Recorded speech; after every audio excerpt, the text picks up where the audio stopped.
All right, so let's say you had a local emergency. What kind of items do you have in your house that could help you prepare for like a long-term power outage?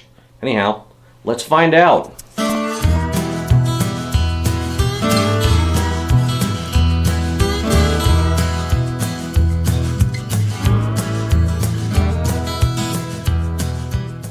So there are many different types of local emergencies that can happen, and the one that I'm kind of mostly focusing on is just a general things you should have laying around for mostly like a long-term power outage or something along those lines.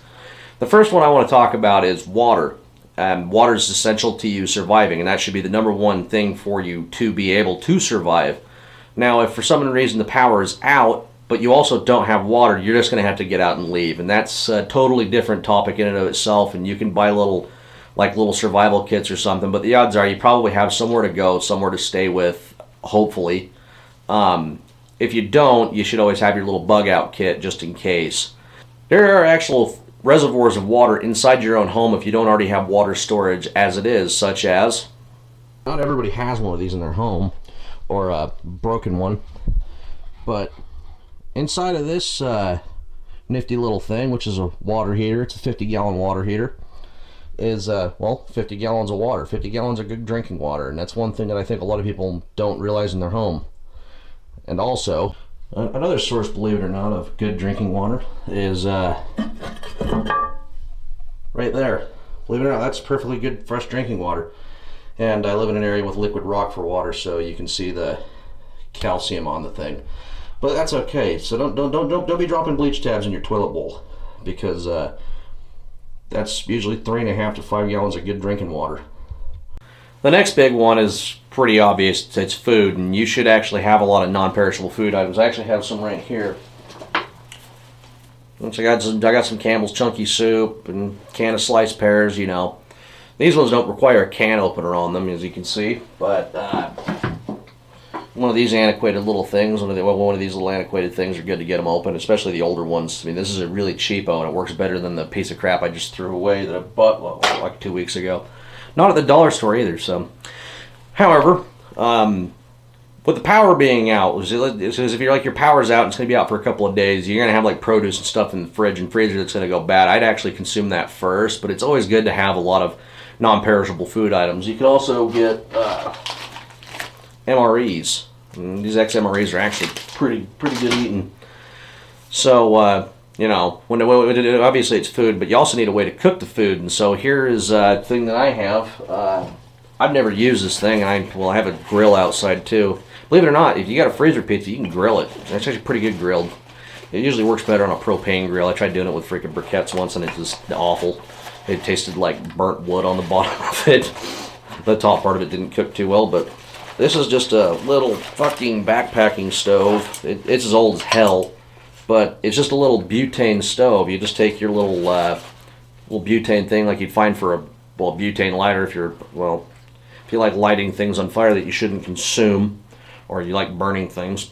But yeah, no, you just take that, take the top off it, fill it up, sit there and light it, and you can cook your food with that. And so it's good to have something like that laying around. It really is. And another thing is that obviously you need some form of way of communicating. And let's say it was like a windstorm or something, and it hasn't knocked down the cell phone towers, and so you got cell phone reception, but you have no way of charging your phone. And that's when you get like one of those plug-in battery things, or this thing that I've actually featured on my channel before, which is a solar-powered battery backup. You just flip the little thing open, plug your USB thing in there. But you want to turn your phone off first, because it doesn't charge worth a fuck if the thing's on.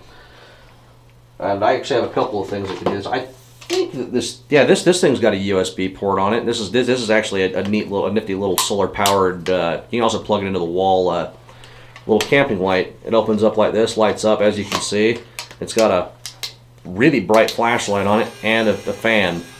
Bought that off of Wish. It cost like $10. That's a good thing to have around too, because you always want to have something to light your path up and whatnot. I don't know what these little rods here are for. Maybe you pull them off and do something with them. I don't fucking know.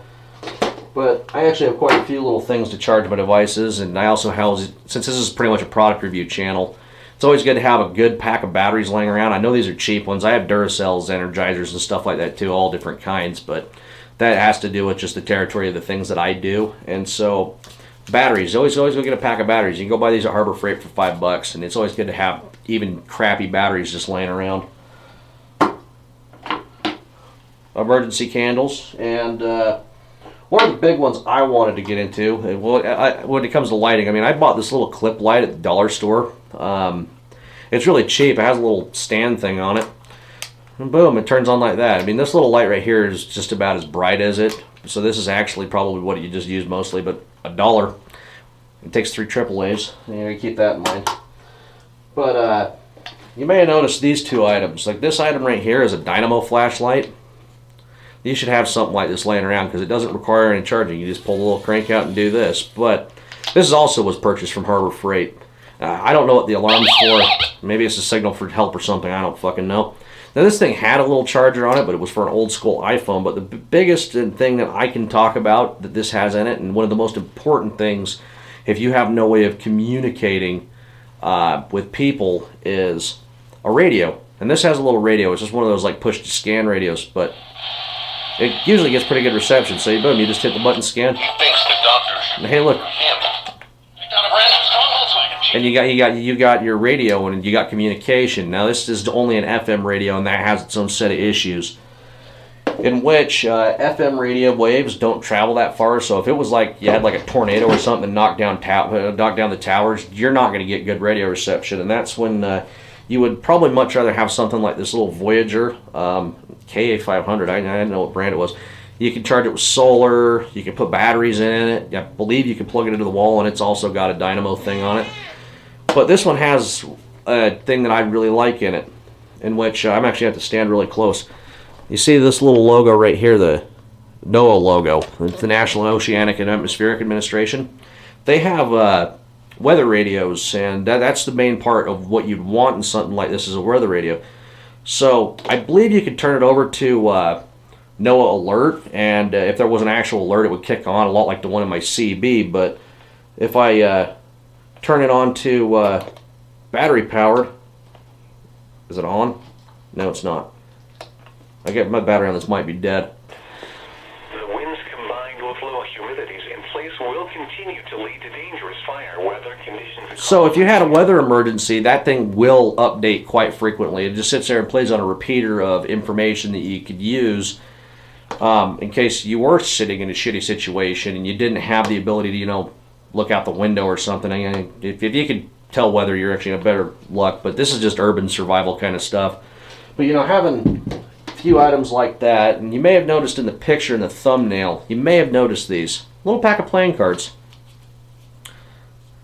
That's a big one right there. It's just some way that, oh well, nothing's going right, you're kind of stuck, power's out, whatever happened, and you're bored. You, your kids, your family, you're bored. Pack of playing cards, play Go Fish or whatever the hell, and you entertain yourself. You know, get a book, you know, stuff like that. And if you got pets, it's always important to actually, you know, have a decent amount of food for them, like a couple bags of dog food if you got a dog or cat or whatnot. And of course, the cat can kind of just forage for itself because it's a fucking cat. But these are just some basic items. These aren't if you're like in a hurricane or something like that. I mean, it could be the aftermath of a hurricane. Your house is still standing. You didn't evacuate and whatnot. But it's all situational. But these are just some good items to have laying around your house. But as for the little radio, it's always great to get information. Get a good can opener. Have a good supply of non-perishable food. Maybe even have water storage. Who knows? But hopefully that this can actually help you out. Maybe if you have a bad situation in the future, all of a sudden, hey, look, I'm prepared. Nothing happened. I'm glad I watched that video of that short fat guy with the American crap with the American crap that's made in China behind him. Anyhow, I'm Spaztastic. Thank you for watching. It's Outdoors and Survival Month. Please, but if you feel like it, please subscribe. I generally do product reviews and the occasional me driving like an asshole.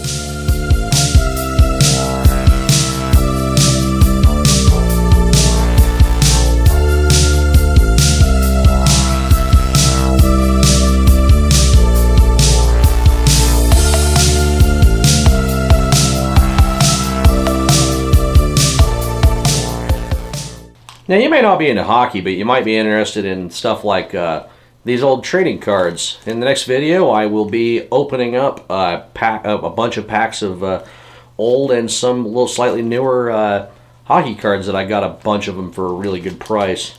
So anyhow, keep your stick on the ice.